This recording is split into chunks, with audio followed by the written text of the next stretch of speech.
Hi, everyone, and welcome to Christmas morning. To all of our Generations United family, thanks for being with us today. Kim and I have been asked to talk about what Christmas means to us and why we love this season so much. And it really comes down to the excitement of everything for me. Giving gifts.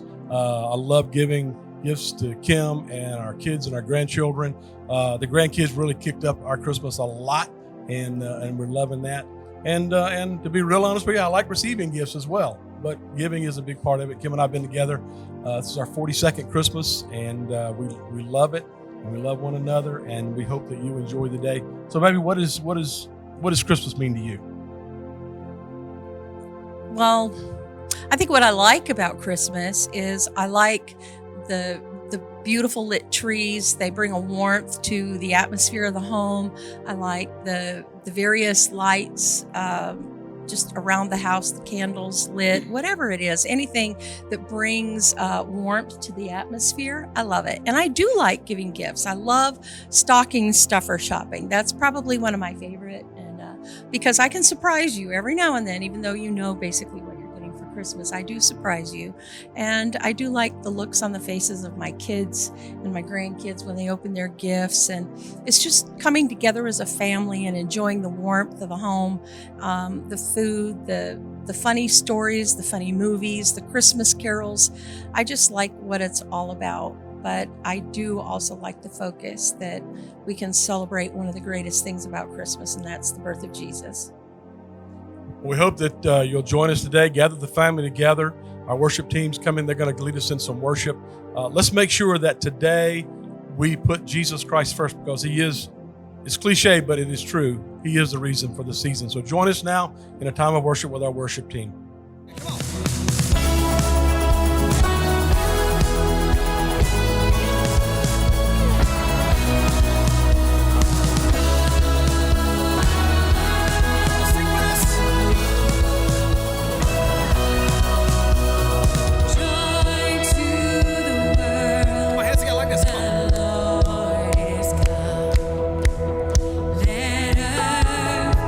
Receive the King.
I guess you were right, Linus. I shouldn't have picked this little tree.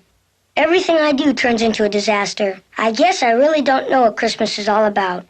Isn't there anyone who knows what Christmas is all about? Sure, Charlie Brown. I can tell you what Christmas is all about.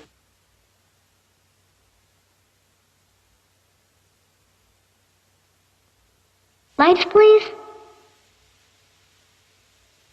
And there were in the same country shepherds, abiding in the field, keeping watch over their flock by night. And lo, the angel of the Lord came upon them. And the glory of the Lord shone round about them. And they were sore afraid. And the angel said unto them, Fear not. For behold, I bring you tidings of great joy, which shall be to all people. For unto you is born this day in the city of David a Savior, which is Christ the Lord. And this shall be a sign unto you. Ye shall find the babe wrapped in swaddling clothes, lying in a manger. And suddenly there was with the angel a multitude of the heavenly host praising God, and saying, Glory to God in the highest, and on earth peace, goodwill toward men.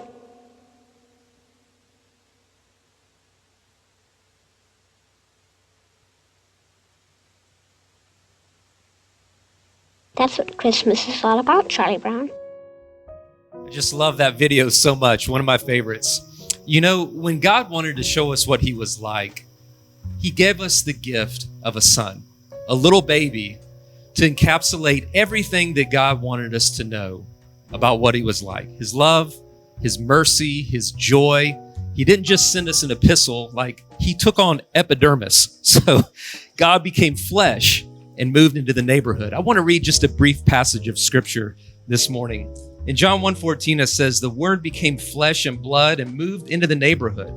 We saw the glory with our own eyes, the one-of-a-kind glory, like Father, like Son, generous inside and out. I love that our God is generous inside and out. That's the nature of who he is, and that's the spirit of Christmas. That's why we give the gifts we give. That's why we show the love that we show to other people, is because God first gave a generous gift, the greatest gift of all, to us. You know, I have a lot of Christmas memories, and our team's going to share with you in just a moment some of their favorite Christmas memories. But one that I remember the most is the Christmas morning where we all sit around and tore into all the presents, and I was getting G.I. Joe and He-Man and everything. We got to the end of it, and we realized, like, if it's Jesus's birthday, why doesn't he get any Christmas presents? And I don't know how religious we were at the time, and so nobody thought to say, well, you give him your heart. But one of us kids popped up and said, why don't we just sing him the happy birthday song? And so that very first time that we did that, it stuck year after year. And next year, before we opened up any of our own presents, we all gathered around, and off key as it was, we sang happy birthday to Jesus. And so it just became a little bit of a family tradition. I know that Christmas is a favorite time of year for so many of y'all. And I wonder, would you share with, our church family that's out there, maybe some of your favorite Christmas memories? Yeah, one of my favorite Christmas memories is the way we celebrated Christmas for growing up. We would do 3 days of celebration. So on the 23rd, we'd go to my dad's parents' house and we'd do Christmas there. But before we would open any gifts or do any celebration, we'd always, gather around and read the Christmas story, Luke chapter 2. And my grandfather, he always put like a 10 or a 20 in the Bible, depending on how old we were. So the first person that was able to get to the Bible and read it got the money. So you got that extra motivation to be spiritual and read that scripture verse beforehand. And then on the 24th, we'd go to my mom's parents' house and we'd celebrate pretty much throughout the day and the evening, Christmas. We'd wake up, read the Bible story for the third time. At that point, we remember when cell phones were coming out and there was an audio track of the Christmas story that we played one year. My dad, he did not like that at all. But we were just like, who wants to read it for the third time? None of us kids were motivated because there's no money involved. And then we'd open our gifts and we'd go back to our grandparents' house. So it was just like 3 days of being with family and friends and getting to experience the love of each other and the love of God. So that's definitely like the thing that sticks out to me the most. That's so cool. And all the parents just wondered, are there any ATMs nearby on Christmas morning? Yeah. How about you, Pastor? I think one of the coolest things that I remember as a child is my mom and my sister and I would always go to the girls' home which was not far from our house, and we would pick up one of the kids that didn't have a place to go. And so they would spend the week with us. And so we had an extra brother or sister. And I remember 3 years in a row, we got a little girl with red hair. Her name was Tina. And so Tina became my extra sister. And it was just so much fun to be able to spend the time with them. And, you know, it was hard to pick one. But another one, when our children were younger, we would go to my parents for Christmas Eve. All the aunts and uncles and grandparents and everything were there. And somebody always would jump onto Dad's piano, baby grand sitting there, and start playing Christmas songs. And then we would, for hours, just sing Christmas songs. And it was just so nice to focus on what was important before opening presents, right? That's so powerful. Yeah. Kim, what comes to your mind whenever you think back over all of those years of Christmases? What's a memory that stands out for you? Well, it may not be very spiritual in nature, but I do remember a Christmas that Phil and I were at his mom and dad's, and we weren't making a lot of money. And there was a particular gun that he wanted for Christmas. And he just knew, he had it made up in his mind, she's not going to get me that gun. And I happened to be expecting a baby that we had lost, but I was in maternity clothes because I obviously needed them. And I had to wear a dress because I thought, I need to hide this gun. Where am I going to hide it? I hid it in my dress. And so after all the presents were opened and I saw my husband sitting there, I said, oh, wait, I have one more. And I pulled that gun out from underneath my dress, and the expression on his face was priceless, and it brought tears to his eyes. And I thought, I surprised my husband. And that really meant a lot to me, though, because he just knew that she's not going to be able to afford that. And I was able to bless him and see the joy that it brought to his face. That's awesome. Wow. Gives new meaning to concealed carry, doesn't it? Yeah, everybody just leave that story alone. Let's just end it right there. That was a great story. Yeah. Yeah, that's good. Sorry. What about you, boss? What comes to your mind?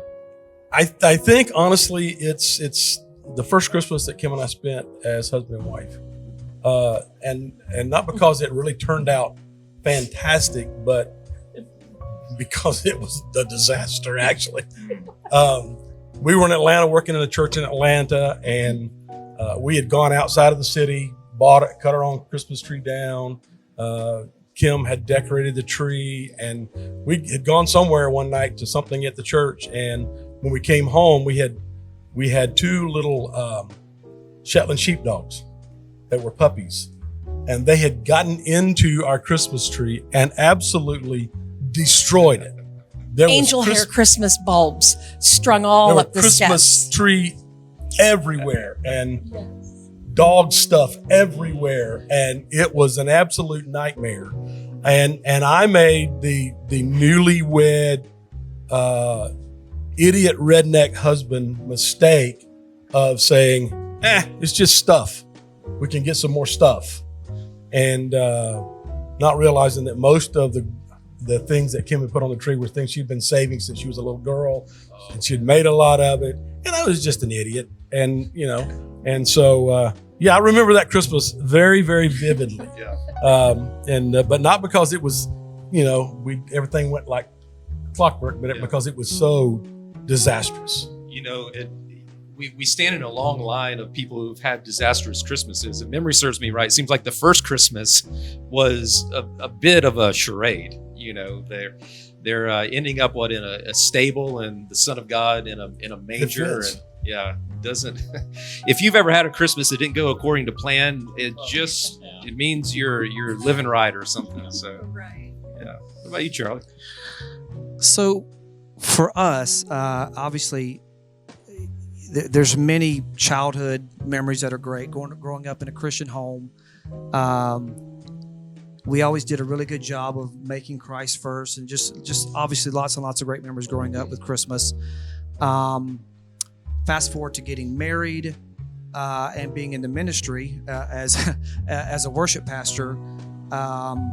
Early Christmases were tough. It was lots of productions and this and that, and Christmas was always for us just meant busy. It never really meant awesome. It was awesome because it's Christmas, but it was just a different scenario. But some years later into our ministry walk, we traveled a lot at Christmas. We always lived off, being in ministry from St. Louis to Orlando to North Carolina. So Christmas was always kind of affected with traveling and stuff. So for me, one of the best memories is when we actually lived close enough some years later in ministry to actually do Christmas at our house on Christmas morning, just as a family, kids. I just remember, and since that time, we've just made it really a priority for our family, just bonding with our own Christmas memories, and then we do the traveling before and after. So it works out good now. So yeah, I just say that first year just with family, just settled and quiet, and Simple Christmas can be the best. it could be the best. So Well, let's hear from Father Christmas, his favorite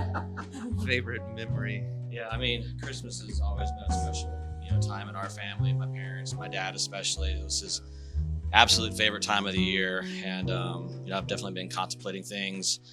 I think God's greatest gift to us was His Son, but I think the time He gives us is His second. And honestly, the time we share with one another is one of the most precious things we have. As a man, I think, as Phil said, as husband and wife, that Christmas stands out. As a father, that stands out. But I think my favorite memory was definitely as a wee lad. The North Pole comes to the school. You get to, pick out stuff for your parents. And I found the perfect gift for my mom.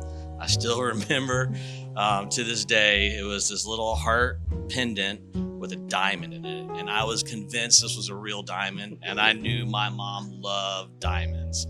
So getting to see the look on her face when she opened that present, and it wasn't a real diamond, but it didn't matter. It meant the world to her. And it was just a priceless memory that we got to share together. That's so awesome, man. Wow.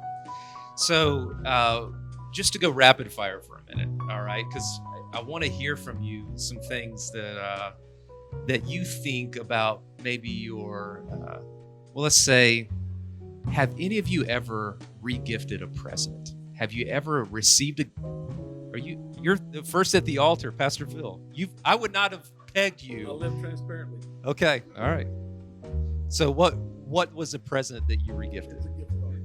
A gift It's a card. gift card. Somebody gave you a gift Somebody card. gave me a gift card. I got in a tight, had to go to a function, needed it. So, hey. You re-gifted I the just gift re-gifted card. a gift card. That's great. So I've often struggled with gift cards. Like if I buy a gift card for my wife, I'm really just using her money to buy her a gift card. So I'm really always messing with that. Anybody else ever re-gifted a gift that you received? No? Kim? Was it a gift card? No, it was not a gift card. Was it something Phil got you? No. Okay. All right. What was it? As far as Um, I'm pretty sure I've re-gifted a shirt. I was Probably. given something for Christmas from, don't say the name, Kim. I Don't won't do it, say the Kim. name, but Okay. it was a church member. And To all of you, I'm sorry. I apologize. I don't, let's just leave it at that. Okay, that's probably And enough. someone in the church just wanted to bless me. Yeah. But I couldn't find a purpose for the gift. Okay. And I had to take a gift to a function. And I thought, well, maybe someone at this function will be able to find purpose for this gift. Yeah, it's recycled. And it's green. just She only repurposed it. praying that no one from my church would be at this function and go, oh, I saw that. Yeah, we're just hoping and But praying that I nobody did. I watching regifted knows. something. Yeah. But That's I funny. looked at it this way. Someone decided to bless me, and I took it and blessed somebody else. There you go. Pay it forward. I love it. So, all right. Most favorite or least favorite Christmas song of all time? Most favorite or least favorite? Either one.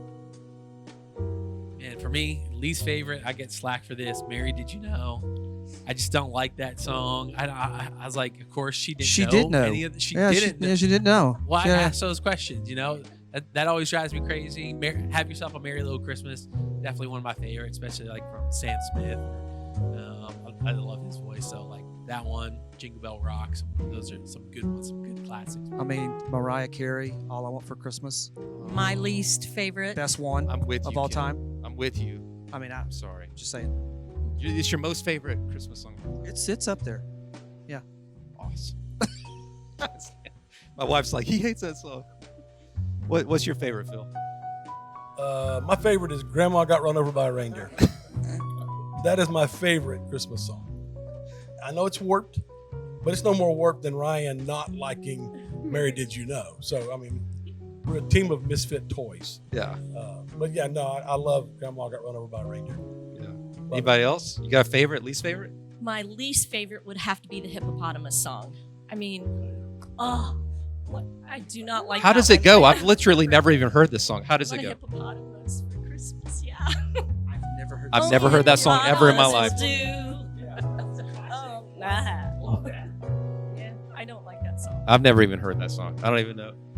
I think for me, it's beginning to look a lot like Christmas. Always makes me feel like we're in it. We're in Christmas. It's Yeah. time to go. So I definitely like that. That's awesome. Yeah, but down here, every day looks like Christmas, unless it's raining. Yeah. I mean, it's just, we don't have any seasons. It doesn't change. But yeah, I get it. I mean, it is one of those songs. I wonder, yeah, it's like 140 degrees outside, It's- in yeah, this it's hot. very moment. So, I think for me, Santa Baby is my least favorite. I worked retail, and we had one CD that we played over and over again. As soon as Thanksgiving ended, that CD went in, and you knew it was coming. I think "Oh Holy Night" was probably my favorite. That's a good one. yeah, that's cool. I like the traditional carols, not the newfangled hip Bing hop. Crosby back in the day. Yes. Burl Ives. I like all of that. But I think my favorite one is Silver Bells. It was my dad's favorite, and he would take me and my sister for a ride on the sled or the toboggan through the snow, and he was always singing Silver Bells. And so that's one of my favorites. My least favorite one. Is it called Last Christmas or Last Christmas I Gave You My Heart? The very next day you gave it away. This year is Wham. I don't know. It's such a depressing song, though. I just hate that song. Like, get over it, bro. Get over it. Find a new woman and move on. You know what I mean? Like, I don't see. It's such a stupid song. If that's your favorite song, I'm sorry. We can still be friends. All right. So one more question. Favorite Christmas movie of all time? Oh, Elf. Elf? There's no contest. Absolutely. Christmas Vacation. Christmas Vacation. Chevy I like Chase. Christmas with the Cranks. All right. That one is hilarious. I love that one. No Die Hard. No arguments for Die Hard as a Christmas movie.